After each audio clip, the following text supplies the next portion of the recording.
لو حياتك كانت كتاب يا ابو عبير وش بيكون عنوانها؟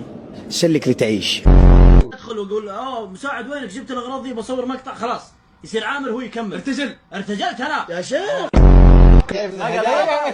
انت ما قلت بابا ماما قلت اهلي على طول.